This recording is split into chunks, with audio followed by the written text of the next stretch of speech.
Boa tarde, voltamos hoje a falar da escola, neste início de ano escolar 2022-23, no agrupamento de escolas Vieira de Araújo, de Vieira do Minho, que é constituído, como se sabe, pelos centros educativos da sede, Norte e Sul, e pela EB de Guilhofrei.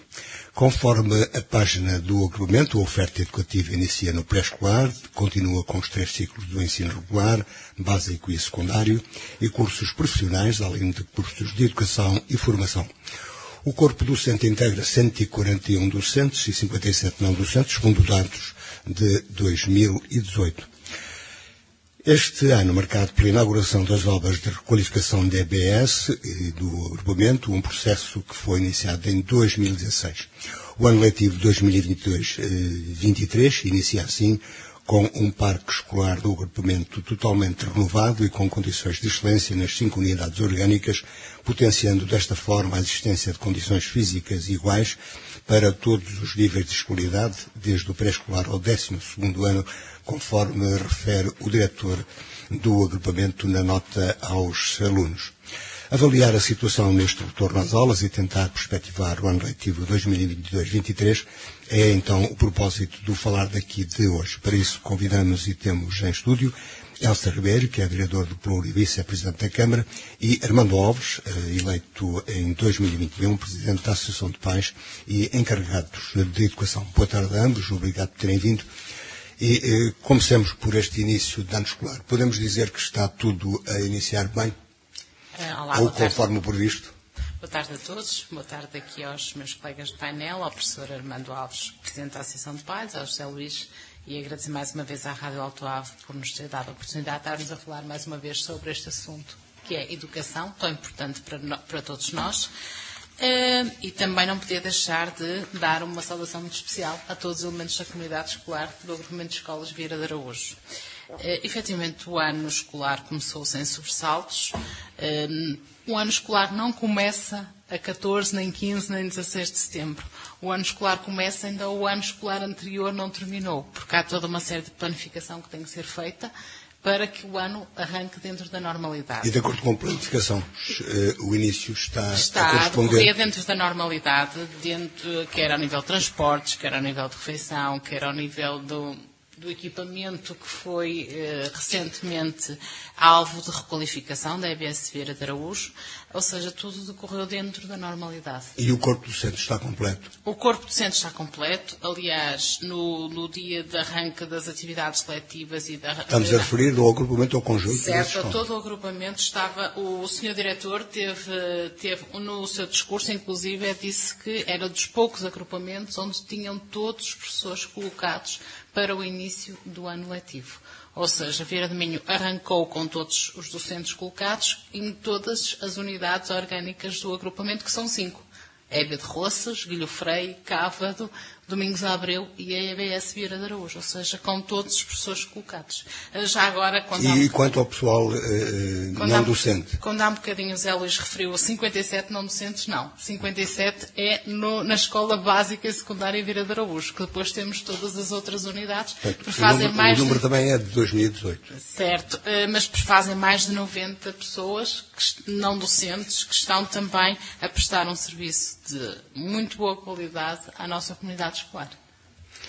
De qualquer maneira, temos uma escola a funcionar de acordo com aquilo que foi o plano. Exatamente. Temos uma escola, temos os transportes, temos tudo. Com os manuais escolares entregues, que este ano foram gratuitos pela primeira vez, ao nível do Ministério da Tutela. Não, já o ano passado. E o município já o ano passado também haviam sido. Ou seja, o que é que acontece? O município tinha uma bolsa de manuais escolares que assegurava oferecia do 1º ao 4º ano e posteriormente tinha a bolsa que assegurava do 5º ao 12º ano. Depois, a partir do momento em que o Estado, de uma maneira faseada, foi tendo essa oferta de manuais, o município começou também a oferecer os cadernos de atividades a todas as disciplinas do 1º ao 12º ano de escolaridade. Ou seja, à partida, desde o momento em que o Estado assegurou até ao 12º os manuais, o município de Vieira de Minho assegurou as fichas complementares ao manual, os cadernos de atividades, do 1º ao 12º ano de escolaridade, que foram distribuídas a partir do dia 25 de setembro e cuja totalidade dos alunos, ou salvo raras exceções, já procedeu ao seu levantamento no município.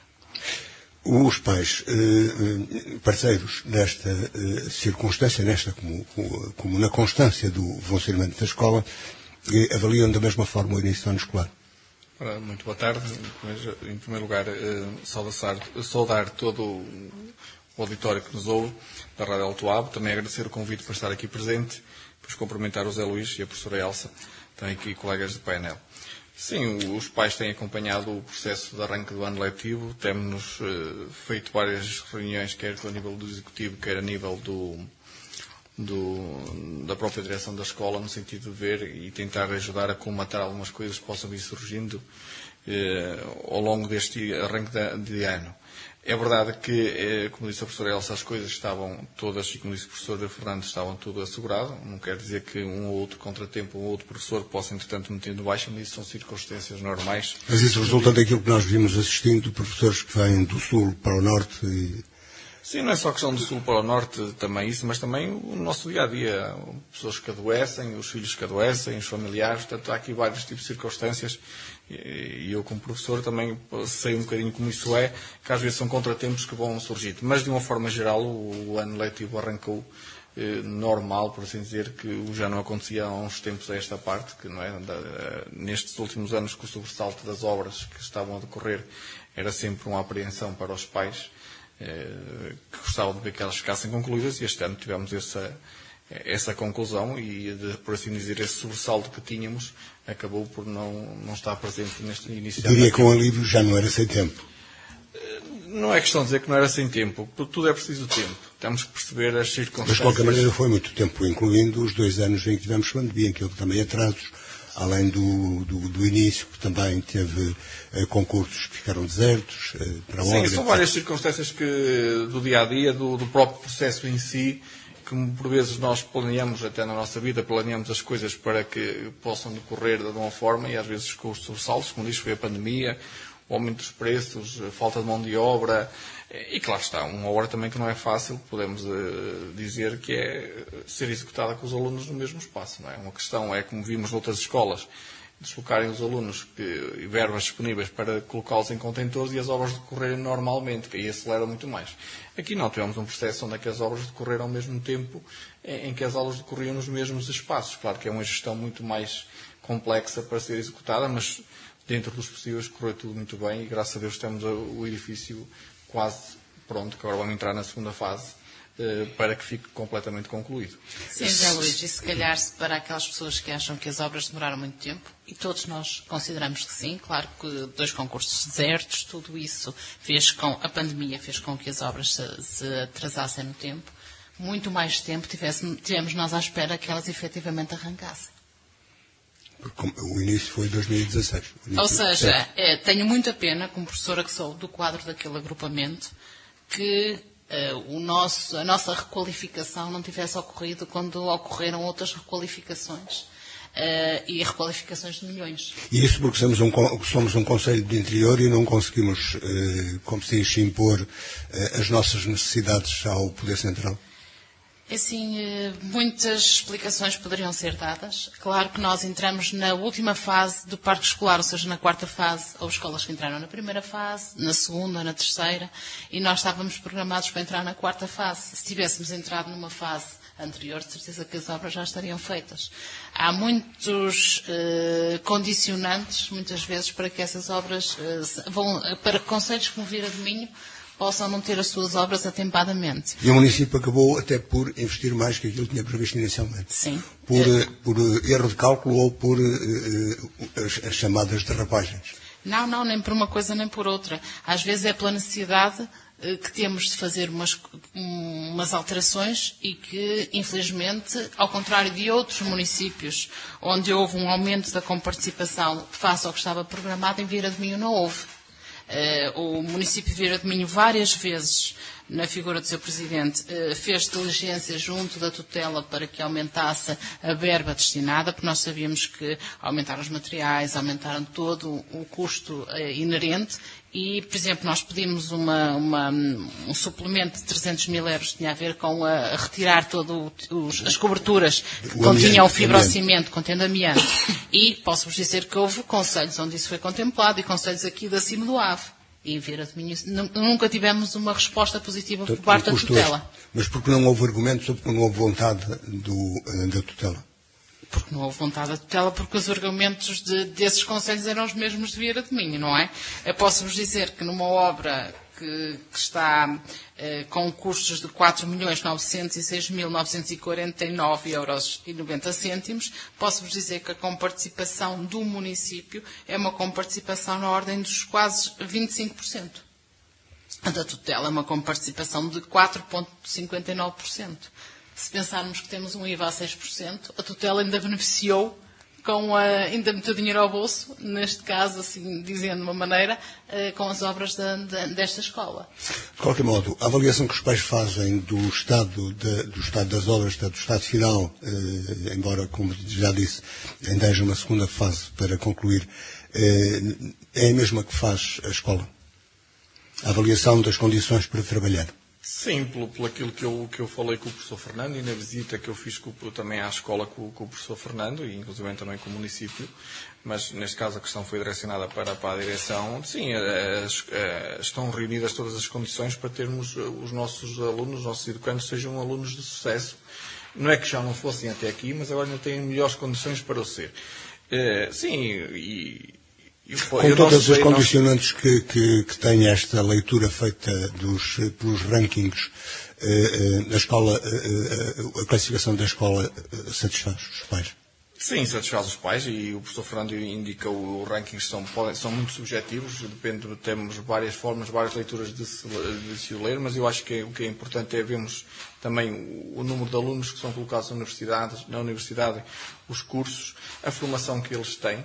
E Vieira de Minho tem 80% aproximadamente, se eu tenho bem presente. 85% dos alunos entraram na primeira opção. Na primeira opção, portanto que é um efeito muito bom. Mas agora estão reunidas as condições. Nós tínhamos ali um parque escolar, apesar que eu não estudei em Vieira de Minho, que não conhecia na totalidade, como se tivesse estudado lá, ou ao pormenor, como a professora Elsa seleciona lá, mas dizer que agora está mais aconchegado, porque tínhamos ali uma série de blocos completamente dispersos pelo espaço, um recinto muito grande, e agora está as coisas mais concentradas, os alunos têm tudo mais à mão, e para se poderem deslocar de uns locais para outros.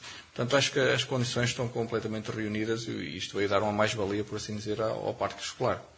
E sabe-se, já há estudos publicados sobre o efeito que estes 2 anos de pandemia, que ainda não acabou, embora estejamos um pouco mais à vontade, mas com responsabilidade, como se deve lembrar, ou efeitos no ensino e particularmente nas crianças, também nos professores, evidentemente.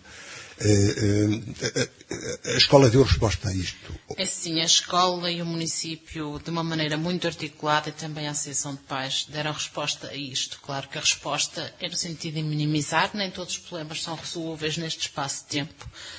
Nós partimos de uma primeira fase onde foi necessário empréstimos de tablets, reforços na rede de internet. Porquê? Porque havia que dar resposta aos alunos que estavam a ensinar à distância. Houve essa fase. Houve a fase do regresso à escola e de ter que otimizar a escola em termos de uma carteira individual por aluno, ou seja, toda essa parte logística, dos transportes, das refeições. Posso-vos dizer, por exemplo, no Domingos à Abreu, ter 400 alunos a comer e cada um ter que comer de uma forma isolada numa carteira implicou uma dinâmica muito grande, ao qual eu agradeço a todos os funcionários que foram inexcedíveis para que, efetivamente, as nossas crianças estivessem nas condições que eram recomendadas em termos de plano de contingência Covid-19. Ou seja, toda essa parte física, toda essa parte de empréstimos, de materiais, exigiu aqui uma articulação muito grande. E depois houve uma parte humana também. Ou seja, de termos em campo uma equipa multidisciplinar que fez uma articulação com as famílias, com a CPCJ, com as autoridades que estavam no terreno e houve casos onde muitas vezes também tivemos relatos de violência doméstica, tivemos situações de carências alimentares que tivemos que colmatar, ou seja, tudo isso também teve muito impacto a nível destes anos. Posso-vos dizer que nunca em momento algum houve tanto recurso aos serviços de psicologia, por exemplo. Aliás, a escola tem um reconhecimento pela ordem dos psicólogos. Certo? Assim como, por exemplo, na equipa multidisciplinar temos sempre um psicólogo, um sociólogo e um educólogo de maneira a que estejam próximos das famílias e esse reconhecimento resulta disso ou resulta do trabalho? Resulta da existência dos técnicos ou do trabalho feito? Esse reconhecimento resulta de existência de técnicos que têm feito um trabalho de excelência. Porque poderíamos ter os técnicos e poderíamos não ter o trabalho no terreno. E resultou de, efetivamente, todos os parceiros sentarem à mesa, priorizarem situações e atuarem perante essas situações. E de um conhecimento muito bom do nosso território e das nossas gentes. Já aqui falamos nisto. Neste período, aquilo que ainda vai existindo e que nós temos falado aqui periodicamente, sempre que se fala da escola, que é do bullying, houve algum acentuar dessas situações? Claro que sim. Pela maior ansiedade dos alunos? Uma maior ansiedade, uma menor aproximação física, nota-se os alunos muito mais afastados, muito mais receosos do contacto físico normal, desenvolveram muito mais o tempo que passam nas redes sociais, isolados em detrimento de um contacto salutar que as pessoas tinham nos recreios escolares, mais agressivos. E com os vícios de que já aqui falou. Exatamente, mais agressivos no trato, por isso tudo isto tem que ser trabalhado. Um estudo recente e é uma notícia destes dias, nós estamos menos amáveis. Estamos menos afáveis e menos amáveis. E é algo que nós temos que reverter. Porque as escolas são, por si só, um espaço de convívio, um espaço de alegria, um espaço de reiterarmos todas essas nossas vivências e convivências tão salutares. Além de conhecimento. Além de conhecimento. Estou a falar na parte de relações humanas, que é muito importante também para o conhecimento.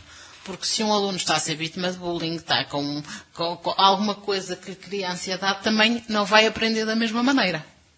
Um professor não vai ensinar da mesma maneira. Quando nós às vezes vemos a parte de ensino-aprendizagem, há muitos condicionantes que afetam esse ensino-aprendizagem. Estão avaliados os estragos provocados por estes dois anos? Estão diagnosticados alguns estragos, mas tenho a certeza que a avaliação desses estragos e a colmatação desses estragos irá durar muito mais tempo do que 1 ano, do que 2. Ou seja, por exemplo, quando falo nos conhecimentos, nas disciplinas, houve alunos que tiveram o primeiro ano das suas aprendizagens à distância. Nós tivemos que aprender a ler, aprender a escrever à distância.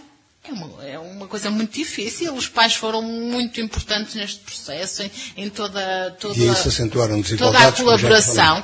Mas são etapas muito importantes. Mas aí se acentuaram desigualdades, como já que falamos. Acentuaram-se as desigualdades e teve que haver um trabalho de retaguarda para que elas fossem minimizadas, que exigiu muita presença. Muito diálogo, nós professores, nós autarcas, nós elementos de toda desta articulação, deixamos de ter horário para o que quer que fosse, não é? Porque a qualquer momento o ensino à distância podia ser à meia-noite, como podia ser às 6 da manhã ou às 7 da manhã. Muitas vezes isso acontecia, ou seja, as pessoas deixaram de ter aquele horário rígido de escola para terem um horário muito mais alargado. E é bom lembrar, estamos a falar com 2 professores, temos connosco aqui 2 professores, em funções não docentes, digamos, estamos a falar das suas funções, não docentes. Mas só agora, Zé Luís, só para terminar um aspecto. E, por exemplo, há conteúdos que ainda estão a ser trabalhados e estão a ser recuperados. E estamos a falar de um ano que já houve ensino presencial, mas que há conteúdos que, efetivamente, carecem desta mesma recuperação com um espaço de tempo há atrasos para considerável. Recuperar. Há atrasos para recuperar. Há atrasos para recuperar. Há muitas relações aqui afetivas para recuperar e muitos conhecimentos para recuperar também. Mas isso não é só na escola, segundo a notícia. Claro, mas eu estou-me a reportar efetivamente à escola. Pois a escola também vai refletir a própria parte social também. E aqui, como professora que também o sou, sei que o quanto importante é a presença efetiva em sala de aula. É muito diferente do ensino à distância. Ainda, é assim, também com a pandemia, houve alguns aspectos positivos que ficaram e que permaneceram. Por exemplo, um aluno, quando estava doente, não tinha acesso à aula.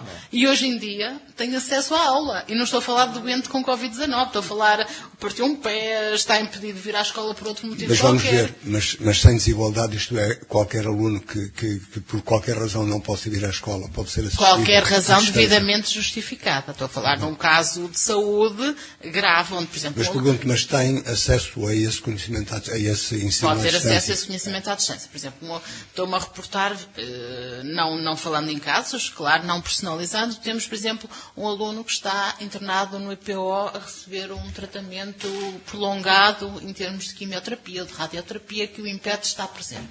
Esse aluno está em ensino à distância a usufruir em termos do contacto visual e de matérias com a sua turma base. Mas se tiver meios para ter equipamento onde possa trabalhar. Assim, neste momento os meios foram fornecidos, não é? E quem não esteve solicitou-os e não conheço nenhum aluno que tenha ficado impedido de assistir a estas aulas por não ter os meios. Os meios podem ser um telemóvel. Não é? E hoje em dia raro é o aluno que não tenha um telemóvel. Que é um portátil, digamos. Não é? Pode ser um tablet, pode ser um computador, ou seja, um meio pode ser esse mesmo. E as pessoas, ou seja, a sala de aula deixou de ser um nicho muito personalizado em termos de professores e alunos para ser muito aberto. Mas agora para os professores, mas não é a mesma coisa. Não é a mesma coisa. O ensino à distância com. Por isso é que eu disse, há muita coisa aqui que tem que se colmatar. Uma coisa é minimizar. Havia uma pandemia, o ensino tinha que ser à distância, o que é que poderíamos fazer para minimizar? O não haver aprendizagens, o que é que tínhamos que fazer? Outra coisa é a situação ideal. E uma situação ideal é uma escola em boas condições físicas, um corpo docente motivado, alunos motivados, todas as condições efetivas para o ensino-aprendizagem. Isso é que é um contexto de ensino-aprendizagem. Tem isso. Temos isso, temos. Tem o Conselho um corpo docente, um quadro, digamos assim, um quadro de professores fixos que permita planificar com a garantia, enfim, sempre relativa, claro que é assim. do sucesso do trabalho dos professores. Eu sempre fui aluna aqui do agrupamento de escolas Vieira de Arubas, na altura não era agrupamento, mas, ou seja, fiz toda a minha escolaridade em Vieira do Minho, exceto a universitária, como é lógico. Posso-vos dizer que temos o melhor parque escolar que tivemos alguma vez. Ao nível de docentes, eu ainda sou do tempo de não ter algumas disciplinas porque não havia professores, nomeadamente Educação Física. Atualmente, Vieira de Minho tem os professores qualificados, estão numa margem etária entre os 45 e 55, a maioria deles, e porque está relativamente perto de Braga, tem efetivamente um quadro de professores relativamente fixo e estável. Claro que temos colegas que vêm de Viana do Castelo, por exemplo, todos os dias. E que fazem distâncias nessa ordem. Mas a maioria deles... São aproximadamente 80 km. Uma área residencial relativamente perto de Vieira de Minho.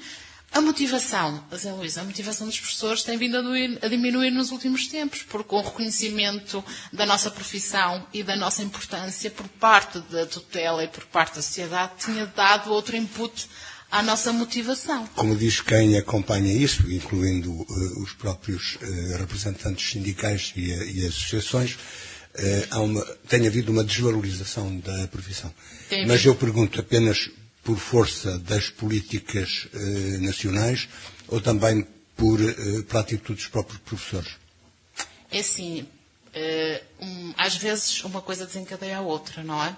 E aqui nunca podemos dizer 100% desta situação, 100% daquela, mas a grande maioria por força da tutela e das políticas que introduziram. Armando, já dissemos, é professor, é conhecido, naturalmente. Como consegue conciliar, isto é muito pessoal, como é que consegue conciliar a sua atividade docente com a atividade de pai e além de pai, responsável da associação? Portanto, consigo conciliar bem. Como é que aceitou essa tarefa? Aceitei por conhecer, por estar por dentro do meio escolar e perceber, por vezes, também o que é que se passa lá dentro. E no sentido de tentar ajudar que os nossos educandos, os nossos filhos, tenham um maior sucesso. Eu, quando aceitei este cargo e me propus para assumir estas funções, uma das coisas que disse é que nós não somos oposição à escola. Nós somos parceiros da escola. Portanto, os pais querem trabalhar com a escola e para a escola. E só assim é que se compreende. E só assim é que se compreende. Claro está que há muita gente que acha que a Associação de Pais é um sindicato a reivindicar. Não, eu não vejo isso. Nós temos que ser parceiros, tentar resolver os assuntos que nos chegam às mãos, no sentido que, para que os nossos filhos possam ter um maior sucesso e, acima de tudo, sejam felizes na escola, porque é onde é que eles passam mais tempo, é na escola. Eles entram às 8 da manhã, saem às 6 da tarde. E mesmo sendo suspeito, digo isto com aspas, evidentemente, como é que avalia esta inter-relação que é natural e tem que existir entre o município, a escola e também, naturalmente, a escola, a Associação de Pais também faz parte? Sim, eu avalio bem, e podemos ser por outros pontos, outra terminologia, avalio muito bem, muito bom, esta relação que existe entre o município e a escola e mesmo com a Associação de Pais.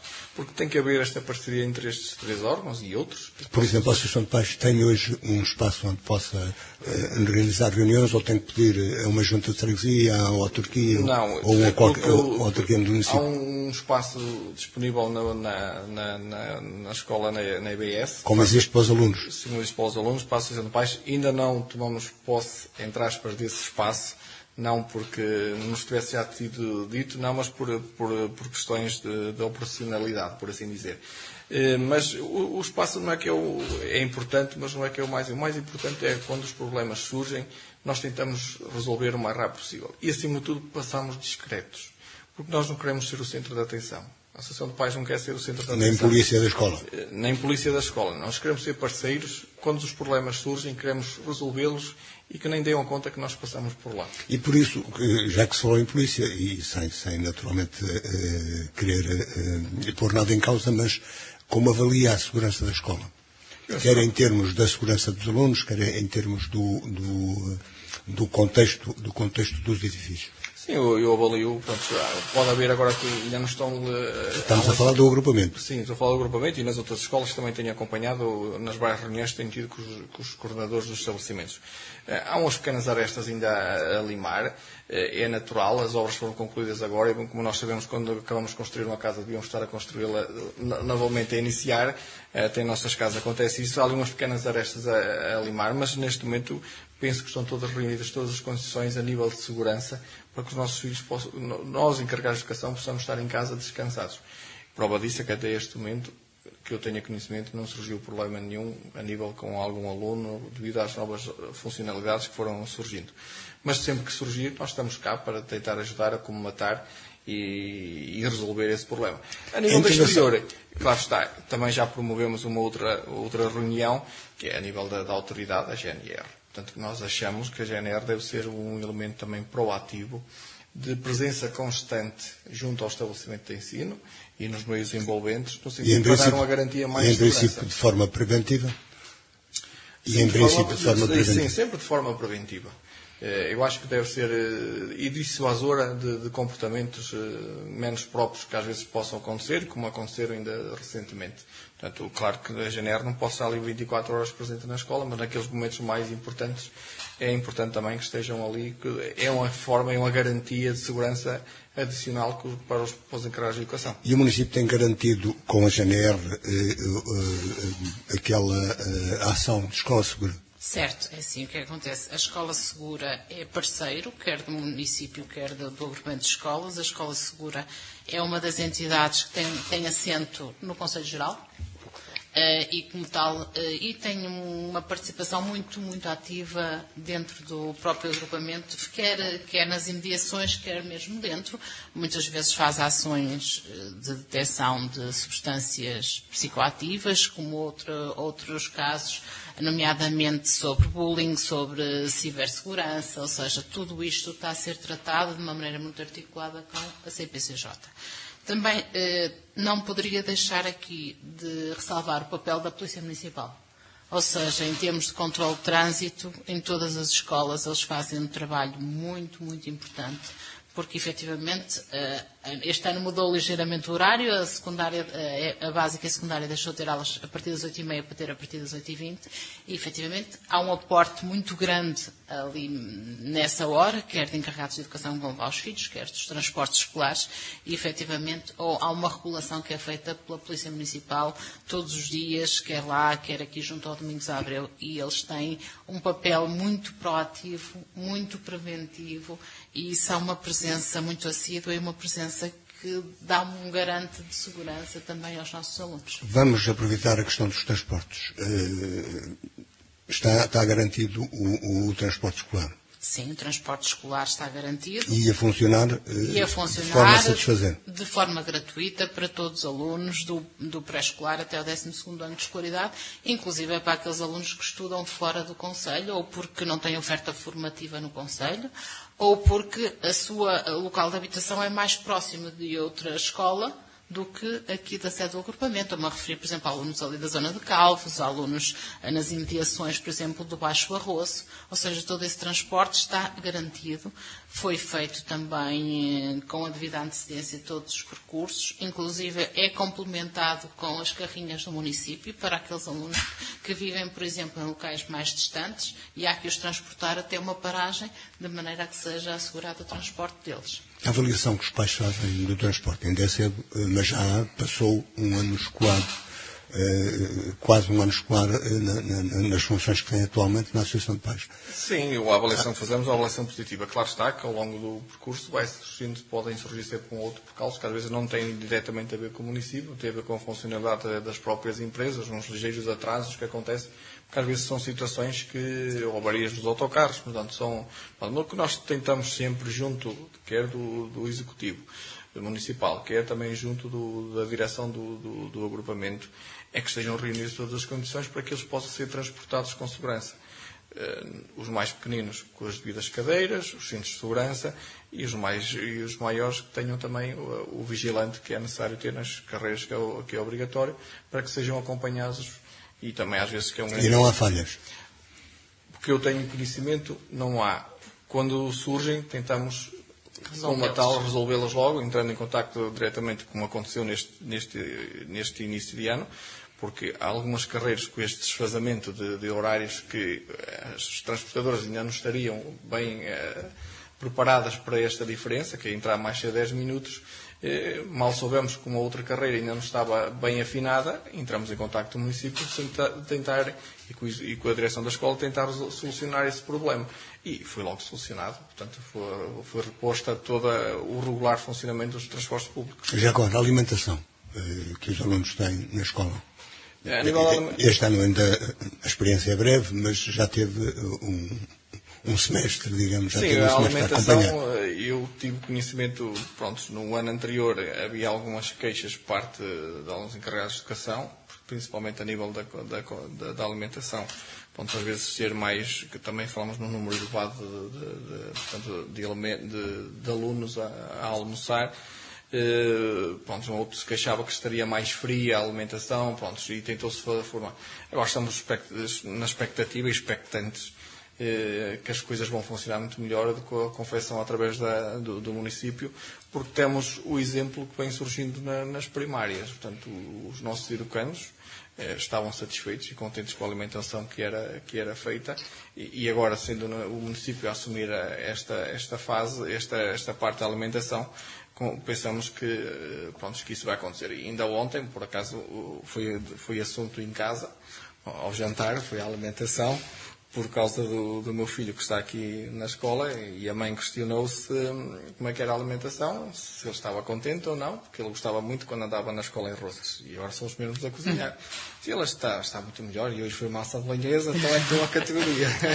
Portanto, penso que a nível da alimentação vamos ter uma melhoria substancial, por causa de sendo o município a assumir essa função. Essa parte, o município assume isso, como assume, em função das transferências de competências, também o pessoal não docente. Exatamente, em termos de alimentação. Mas assume-o obrigatoriamente ou assume porque é uma necessidade local? Assim, ao nível da alimentação, nós tínhamos dois modelos que poderiam ser seguidos. Ser concessionada à cantina nos moldes em que estava, anteriormente, ou então assumir a confecção e a distribuição da alimentação. Considerou o município que deveria assumir e não concessionar a cantina por aquilo que o professor Armando acabou de referir, ou seja, efetivamente a qualidade da confecção que nós tínhamos era boa, os alunos estavam satisfeitos, porque não então fazer o mesmo com a cantina da EBS. Eu posso-vos dizer que tenho ido mais ou menos uma vez por semana almoçar ou então acompanhar os almoços e efetivamente o serviço está sendo um serviço de qualidade. Em termos da confecção, ela é feita no Domingos de Abreu e depois a distribuição é feita para a escola EBS. Contudo, não é feita de uma só vez. É feita faseadamente de acordo com os horários do almoço e eles estão a comer sempre a comida quente e em boas condições e o acompanhamento. E as outras escolas? As outras escolas. Roças é exatamente o mesmo. E Norte. É o mesmo processo que era nos anos anteriores, ou seja, as refeições são confeccionadas na cozinha Domingos Abreu, depois são hermeticamente levadas, quer ao Cávado, quer a Roças, quer a Guilho Freio, quer à secundária. Ou seja, os alunos de Vieira de Minho almoçam todos a mesma refeição, com os mesmos constituintes, apenas muda a dose, porque estamos a falar de alunos do 12º ou alunos do pré-escolar. Mas é exatamente o mesmo, confeccionado pelas mesmas pessoas, de acordo com a captação, depois de acordo com a idade dos alunos. Aí também os pais acompanham naturalmente e é algo que satisfaz. Não é só aqui em Vieira de Minho, no agrupamento. Sim, no agrupamento, sim. E este processo, este método serve? Serve, claro está. Não vamos dizer que o ideal seria termos uma cozinha a funcionar em cada estabelecimento de ensino. Não é? Isso seria o ideal, mas nós também sabemos que as circunstâncias hoje em dia não permitem que isso aconteça. Mas serve e até este momento não temos tido relatos de queixas nem de reclamações em relação à alimentação. Claro, uma vez por outra a comida não agrada a todos, como nós sabemos, mas de uma forma geral é bastante satisfatória a forma de como é confeccionada e também como é servida e a nível das doses também são servidos. Os últimos 7 minutos para vermos a questão do que é os programas para o ano. São professores, o programa de ensino para o ano. Isto é o projeto que a escola tem. O agrupamento de escolas Vieira de Araújo tem um projeto educativo. Esse projeto educativo é um projeto que vem sendo reformulado e acrescentado sempre que há algum outro aspecto a fazê-lo, que tem por grande base uma integração efetiva dos alunos, ou seja, o facto de eles se sentirem bem na escola, uma escola inclusiva, quer para alunos com deficiências, quer para os ditos normais. É muito importante que um aluno se sinta bem numa escola. Essa é a base da aprendizagem. E depois é uma promoção do sucesso escolar. Quando há um bocadinho o Zé Luís falou em rankings, efetivamente tenho que dar os parabéns a todos, porque é um trabalho conjunto de todos e os nossos alunos estão efetivamente a ter um desempenho muito bom em termos de conhecimentos e de aprendizagens, de exames e depois de colocação nas universidades. Claro que os rankings valem aquilo que valem. Eu também sou muito cética em relação a alguns rankings e a maneira como eles são construídos. Não podemos comparar às vezes o que é incomparável. Não podemos comparar uma escola como a nossa, onde todos os alunos são aceitos e todos têm que ter sucesso, como uma escola privada onde pode selecionar os alunos. Ou seja, há coisas que não são comparáveis. Mas no nosso contexto, efetivamente, o desempenho está a ser muito bom. E isso é obra de todos e não posso deixar de dar os parabéns a todos que estão efetivamente envolvidos neste processo de ensino-aprendizagem. Um outro aspecto muito, muito importante para os nossos alunos, efetivamente, é uma educação para a cidadania. Eles vão ser cidadãos, convém que sejam cidadãos participativos, mas também sejam cidadãos com valores. Mas a propósito, e aqui num parênteses, há uma disciplina, a educação para a cidadania, que tem alguma contestação. Tem uma contestação com... Isto alguma porquê? Contestação de alguns pais. Porque tem uma contestação, não vamos falar do caso do específico de Famalicão. Sim, mas tem contestação de alguns Ou seja, o que acontece na educação para a cidadania? pretende-se que seja uma área disciplinar, transversal às várias disciplinas, que sejam abordados conteúdos diversos e que contribuam para a formação plena de um cidadão. Desde uma igualdade de género, a parte alimentar, a parte desportiva, ou seja, há aqui um todo que o aluno deve ser considerado um cidadão quando, em todas as suas fases de desenvolvimento, e quando abandonar a escola, porque terminou o seu percurso, deve ter consigo enraizados determinados conhecimentos, mas também determinados valores que lhe permitam ser um cidadão de pleno direito. Claro que muitas vezes as pessoas menosprezam essas disciplinas em detrimento de disciplinas que preparem para um exame. Por exemplo, o que é que acontece? As pessoas às vezes dizem, na tua disciplina está toda a gente muito atenta. A minha disciplina é Biologia e Geologia, é alvo do Exame Nacional, é uma das disciplinas específicas para a medicina, por isso, normalmente, eu nunca tinha problemas dessa espécie, ou seja, de falta de motivação, de falta de interesse. Mas a minha disciplina é tão importante como outras disciplinas. Ou seja, cada disciplina vale por si. Não é por ter um exame nacional que essa disciplina é mais importante do que outra que forma para uma cidadania. As pessoas têm que ver a abrangência dessa mesma disciplina e dotá-la de conhecimentos e dotá-la de ações que permitam valorizá-la. Porque se eu, como docente, for para uma aula de cidadania e disser, mas isto aqui não interessa a ninguém porque não temos conteúdos disciplinares, eu próprio estou a incutir isso aos alunos e estou a incutir aos pais. Mas duvido que o professor o faça. Claro que para os pais, muitas vezes o que é que acontece? Ou por motivos religiosos, ou por motivos políticos, ou por motivos éticos, podem, muitas vezes, obstaculizar alguns dos conhecimentos. Ou se calhar por não entenderem o valor da disciplina. Ou por não entenderem o valor da disciplina, ou por exemplo, há pais e há colégios que só treinam para os exames. Não é? E as pessoas podem dizer, então, o meu filho é um ótimo nas artes, porque é que na educação visual, na educação tecnológica, não lhe é dado o mesmo tempo, não é dado o mesmo valor? Ao nível, por exemplo, do 9º ano, que é dada uma disciplina de matemática, de português, de ciências. Também pode ser equacionável, não é? Deixe-me lembrar, essa parte da educação e formação também tem uma componente municipal. Tem uma componente local. Ou seja, o que é que acontece? Muitas vezes, o próprio currículo que é dado... Faz parte do projeto. Exatamente. O próprio currículo que é dado é flexível e pode ter até 20% de uma componente local, de acordo com o projeto educativo do próprio agrupamento de escolas. E também, já agora, em teste rápido, a autonomia das escolas. Assim, a autonomia das escolas... Mantém-se nos 25%? Se me permite, escolha, eu acho que temos uma autonomia decretada e não uma autonomia efetiva. Eu posso-vos dizer que a minha tese... Eu sei que já dissemos que estamos a falar com professores também. Eu posso-vos dizer que a minha tese de mestrado em Organização e Administração Escolar é sobre a autonomia das escolas. Já tem uns anos. E as coisas não mudaram muito. Ou seja, efetivamente, desde 2009 até a atualidade, não mudou muito em termos de autonomia. Mantém-se uma certa flexibilidade curricular, mas uma autonomia efetiva não existe muito, existe uma autonomia decretada, mas depois, claro que a escola pode escolher alguns conteúdos, a escola pode selecionar as cargas letivas. Ainda 25% ainda. Sim, as cargas letivas em detrimento de outras dentro do mesmo grupo, do mesmo departamento curricular, mas depois há todo ali um espartilhar que ninguém foge, não é?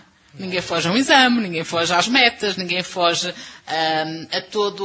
às competências essenciais agora. E da importância dos exames ou não, falaremos noutra altura. Desta vez gostaria de ouvir ainda a Associação de Pais sobre os currículos, naturalmente, de forma breve, e também as turmas. O número de alunos por turma. O número de alunos por turma tem de... Falava-se há uns anos, sim, em 20... hoje 24, 25 no pré-escolar. 20 seria o ideal, mas no primeiro ciclo estamos com 25 e nos outros ciclos podemos chegar até aos 26, 27 e algumas com mais. Claro, e isso sem prejuízo? Não é sem prejuízo, claro está, quanto um grupo mais pequeno for, melhor é tanto para o professor trabalhar e também para os alunos poderem aprender. Claro está, mesmo vamos falar, por exemplo, num primeiro ano. Até pelo método de organização das turmas, de acordo com o regulamento da escola. Para não falarmos das turmas mistas, não é? Que isso nem devia existir. E nós ainda propusemos este ano ao professor Fernando que para o próximo ano letivo não sejam enviadas turmas mistas ou propostas de turmas mistas para a digésticas, depois que mandem para trás. Mas porque todos os alunos têm as mesmas oportunidades. Só temos 6, ficamos com a turma de 6. Só temos 7, é uma turma de 7. Porque estamos a prejudicar os nossos filhos, porque, por assim dizer, só têm meio ano de aulas, enquanto os outros têm um ano inteiro. E quando nós vimos situações como outros concelhos aí nas zonas do país, onde falamos em turmas com 2 e 3 alunos e são aprovadas, portanto, aqui em Vieira do Minho também têm que ser aprovadas turmas com maior número. Então está que o ideal era termos turmas pequeninas, a rondar à volta dos 20 alunos, seria o ideal. A nível dos currículos, o que eu entendo, acho que cada vez se está a exigir mais cedo aos alunos a nível das aprendizagens. E também como professor, eu também digo isso. Isto é, aqui nos últimos anos das políticas educativas passou o que se aprendia no 7º, passou-se para o 6º. O que se aprendia no 6º, passou-se para o 5º. Por aí abaixo. E eu penso que há certas matérias que são um bocado complexas para os nossos educandos. E eles custa-lhe entrar exigem uma maturidade. E eles, se calhar, ainda não estão preparados para isso. Portanto, se calhar aí a tutela teria que rever essa situação. Portanto, estamos a falar em contas com frações já no 2º, 3º ano, por exemplo. E conteúdos que exigem uma abstração é bastante mais difícil para algumas idades. Mas isso não obrigaria, digamos, a uma intervenção dos professores, no sentido de chamar a atenção para quem organiza os programas, naturalmente. Claro que sim. E muitas vezes são chamadas atenções as associações portuguesas da matemática, da biologia, do português fazem chegar essas considerações. Só que mudar um programa às vezes não é nada simples. Não é? E muitas vezes criam-se aqui subterfúgios para que o programa se mantenha, mas se dê ênfase a este ou àquele conteúdo. Isto porquê? Porque as próprias equipas, depois temos todo aqui um mercado de editoras, ou seja, estamos a falar de um mercado de milhões e muito difícil de ser reestruturado. Por exemplo, posso-vos falar um caso muito específico na Biologia 12º ano, onde a carga letiva da disciplina, a quando foi feito o programa para essa disciplina, era o dobro do que está atualmente em vigor. O programa não foi mudado. Apenas foi, uma vez que não era alvo de exame nacional a Biologia 12º ano, o que é que foi decidido superiormente? Os professores, em vez de falarem em 5 domínios, ou seja, em 5 unidades do programa, podem optar por falar só em 3 e desenvolver só 3.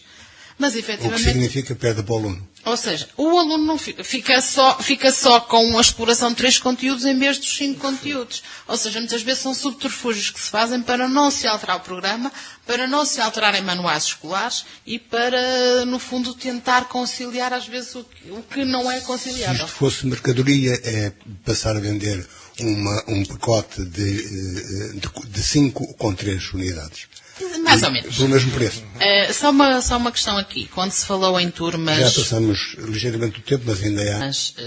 relativamente grandes, pela primeira vez que me lembro, que o agrupamento de escolas Vieira de Araújo, as turmas são todas relativamente pequenas. Ou seja, à exceção de uma turma de 25 alunos no 10º ano... Vocês sabem porque perdemos crianças? Muitas vezes também, mas outras vezes tem a ver com as opções, tem a ver com a maneira como se fazem as turmas. Por exemplo, a turma de Roças foi uma turma que nos deu do primeiro ano. O que é que acontecia com Roças? Roças tínhamos o número de alunos tínhamos 7 alunos no primeiro ano. O agrupamento enviou uma proposta para formar uma turma com 7 alunos, uma vez que já havia uma mista de 2º e 3º e havia outra de 4º ano. O que acontece? Essa proposta veio negada, entretanto, quer o agrupamento, quer o município, tomamos várias diligências no sentido, em coordenação com a Associação de Pais, no sentido de, efetivamente, dizermos que foram encerradas as escolas primárias que havia, foram os alunos colocados em centros escolares com a premissa de não haver turmas mistas, porque essa foi a grande premissa, e estamos neste momento com turmas mistas. Claro que nós sabemos que a realidade de Guilhofrei é uma realidade aqui muito específica.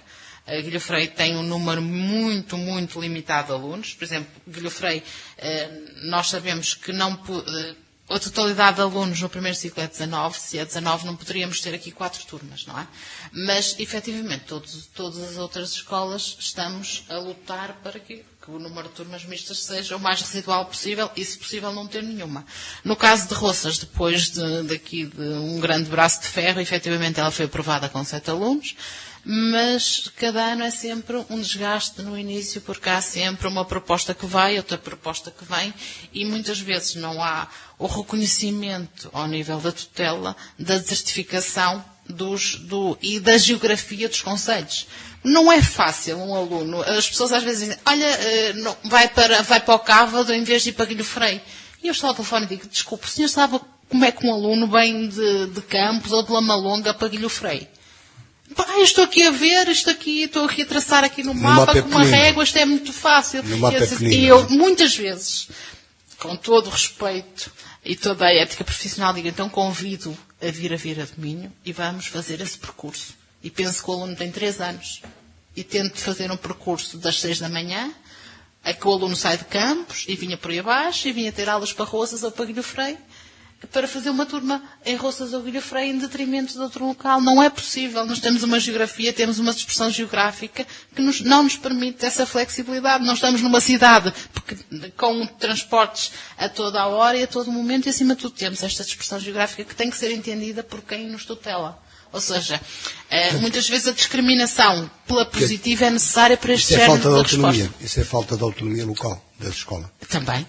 Lá está a tal autonomia que se falava para as escolas, que deviam ter autonomia para poder constituir as turmas mediante as suas... Muito bem, esse seria assunto para continuarmos aqui assim a conversar. Apenas vos pedia aquilo que deveria ser dito neste momento, em início de ano escolar.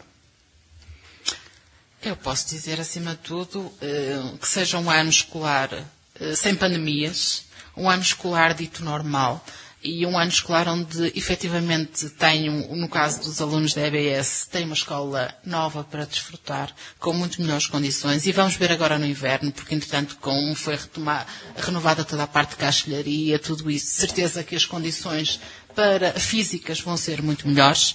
Claro está que, por exemplo, alguns alunos questionam a parte dos projetores. No Bloco Novo, os projetores não são da responsabilidade do município, são da responsabilidade da tutela, que ao contrário daquilo que se tinha comprometido, que era fazer toda essa instalação até ao início do ano escolar, não o fez, e depois enviou um e-mail... Os projetores para que efeito? Projetores para multimédia. Para que seria feito até março de 2023. Ou seja, houve aqui um hiato, por isso a responsabilidade dos projetores não estarem colocados não é nossa, é uma responsabilidade da tutela que se comprometeu com isso, porque é material didático e faz parte do plano tecnológico. E com um bocado de pressão ainda vai acabar por assumi-lo. E com um bocado de pressão ainda vai acabar por assumi-lo. Vamos dar continuidade. Mas, acima de tudo, o que eu queria dizer é que seja um ano muito proveitoso, quer em termos de aproveitamento escolar, propriamente dito, em termos de conhecimentos, de compreensão, mas também de atitudes e valores. Assim, às vezes, eu considero que é tão importante uma atitude e um valor, ou mais do que um conhecimento, porque o conhecimento a qualquer momento ele pode ser readquirido.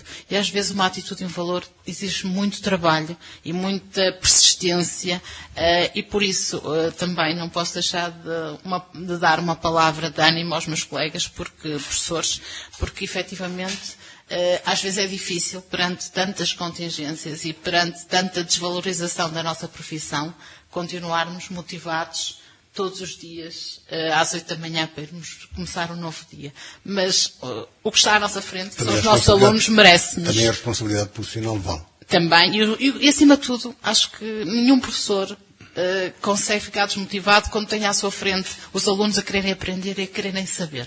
Isso é muito importante. E outro aspecto muito importante são os não docentes. Uma escola, às vezes as pessoas menosprezam esse grandelo que é o não docente.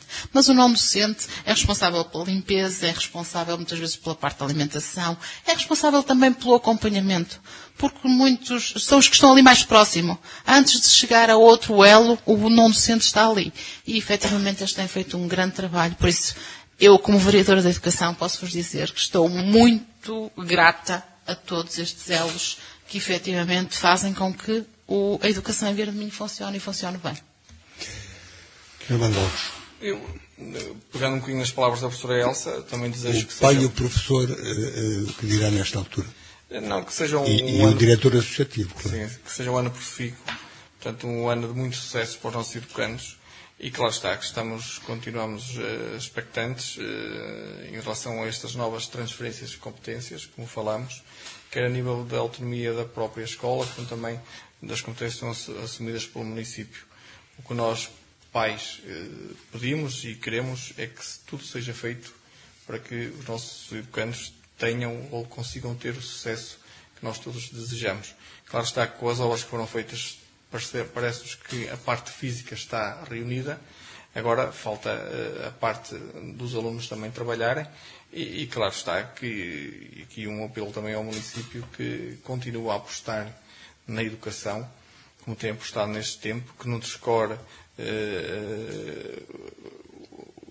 portanto, o investimento que é feito a nível na parte da educação, porque ao estar a investir na educação, está a investir nos nossos filhos e está a investir no futuro do Vieira do Minho, porque são eles que estão lá, que serão o futuro aqui da nossa terra. O representante do município ouviu, mas agora não pode responder, porque temos de fechar, já passamos alguns minutos além do tempo. Agradeço a presença, mais uma vez, de Armando Alves e também de Elsa Ribeiro, vereadora da Câmara Municipal e o presidente da Associação de Pais Encarregados de Educação do Grupo de Escolas de Vieira de Araújo. Falamos do início do ano escolar.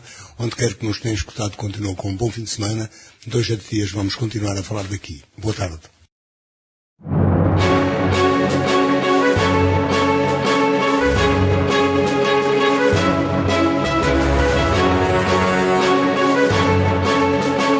Falar daqui, a região em foco.